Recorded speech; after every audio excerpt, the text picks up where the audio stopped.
Assalamualaikum warahmatullahi wabarakatuh. Baik, di sini saya Putri Rizky Margi Astuti dari kelas 1B akan menjelaskan tentang anatomi fisiologi sistem reproduksi pada wanita.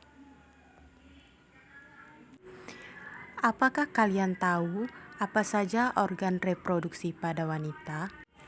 Organ reproduksi pada wanita terdiri dari organ reproduksi eksternal dan organ reproduksi internal.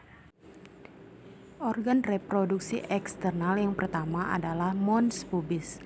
Mons pubis adalah jaringan lemak yang mengelilingi tulang pubis.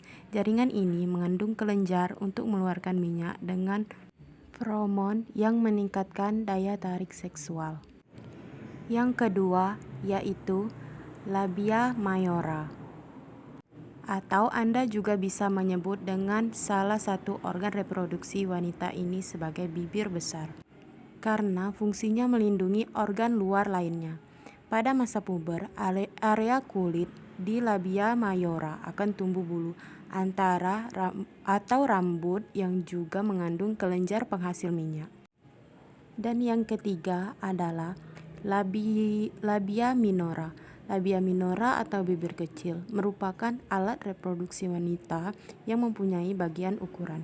Letaknya tepat di dalam bagian labia mayora, mengelilingi bukaan ke vagina dan utera atau saluran pembawa urin.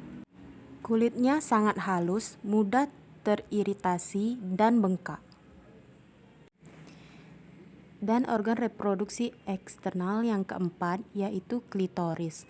Klitoris adalah organ reproduksi wanita yang satu ini merupakan tonjolan kecil dan sensitif. Klitoris ditutupi oleh lipatan kulit disebut sebagai pereputium, mirip dengan klub di ujung penis. Perlu diketahui pula bahwa klitoris sangat sensitif terhadap rangsangan. Dan yang terakhir yaitu kelenjar Barolin. Kelenjar Barolin ini berada di setiap sisi sebelah lubang vagina dan bisa mengeluarkan sekresi cairan atau lendir untuk melumasi area misfi. Sekarang kita beralih ke organ reproduksi internal. Yang pertama yaitu vagina. Vagina adalah saluran yang menghubungkan serviks atau bagian bawah rahim dengan bagian luar tubuh, yang letaknya di dalam tubuh belakang kandung kemih, lebih rendah dari rahim. Fungsinya yaitu sebagai alat reproduksi wanita adalah menjadi jalan keluar darah saat menstruasi, jalan lahir bayi, serta jalan masuk sperma menuju rahim. Bagian selanjutnya yaitu ovarium. Ovarium atau indung telur berada di sisi kanan dan rongga kiri panggul yang bersebelahan dengan bagian rahim atas. Alat atau rongga reproduksi wanita yang satu ini bertanggung jawab untuk memproduksi hormon seperti estrogen, progesteron, dan ovum atau yang biasa disebut sel telur. Selanjutnya yaitu ada tuba Fallopi. Tuba Fallopi memiliki bentuk seperti saluran bercorong yang masing-masing membentang dari ujung kanan dan kiri pada rahim atas ke ujung ovarium. Organ reproduksi yang satu ini mempunyai fungsi untuk mengangkut ovum dan membawa ke dalam bagian ujung tuba Fallopi menuju rahim. Pembuahan sel telur dengan sel sperma juga terjadi di tuba Fallopi. Kemudian, telur yang sudah dibuahi berpindah dan ditanamkan pada lapisan rahim. Selanjutnya, organ reproduksi internal yaitu rahim atau uterus adalah organ reproduksi wanita yang berongga dan bentuknya seperti pir. Ini merupakan rumah bagi janin yang sedang berkembang. Berikut dijelaskan ada dua bagian rahim, yaitu sebagai berikut. Yang pertama adalah serviks. Serviks merupakan leher rahim yang berada di bagian bawah dan menjadi jalan menuju vagina serta tubuh utama rahim yaitu korpus. Korpus sendiri yaitu area fleksibel karena bisa mengembang sesuai perkembangan bayi. Ini sudah merupakan saluran untuk darah menstruasi dan sperma.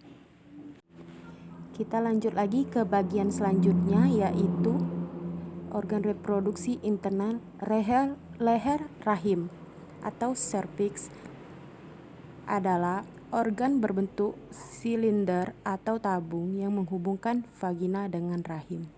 Serviks sendiri terbagi menjadi dua, yaitu bagian dinding luar leher rahim dan bagian dalam leher rahim.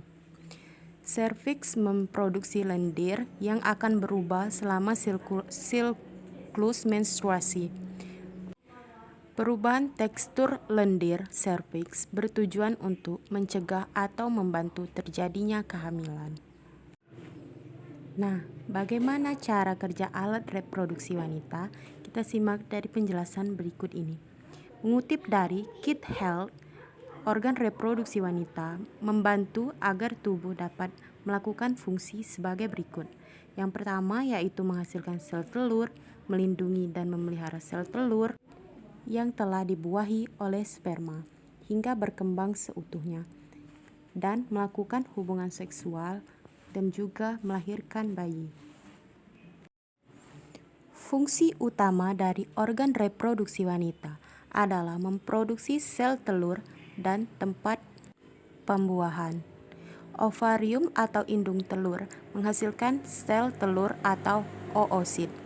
Sel telur ini akan diangkut menuju tuba falopi, yaitu tempat pembuahan dengan sperma. Saat pembuahan berhasil, maka akan pindah ke lapisan rahim yang akan menebal. Apabila tidak terjadi pembuahan, lapisan rahim lurus sebagai menstruasi. Selain itu, organ reproduksi wanita perlu menghasilkan hormon seks yang menjaga siklus reproduksi. Yang cara kerja sistem reproduksi wanita tidak dapat berjalan tanpa adanya kelenjar seks atau gonad. Baik pria maupun wanita memiliki gonad sebagai salah satu organ reproduksi. Pada wanita yaitu disebut ovarium yang menghasilkan sel telur atau ovum. Seiring berjalannya waktu, kinerja alat reproduksi wanita akan mencapai titik akhir, yakni saat siklus menstruasi berhenti dan tubuh tidak lagi menghasilkan hormon seks. Kondisi ini disebut dengan menopause. Baik rekan, itulah tadi penjelasan dari saya. Lebih dan kurang mohon dimaklumi.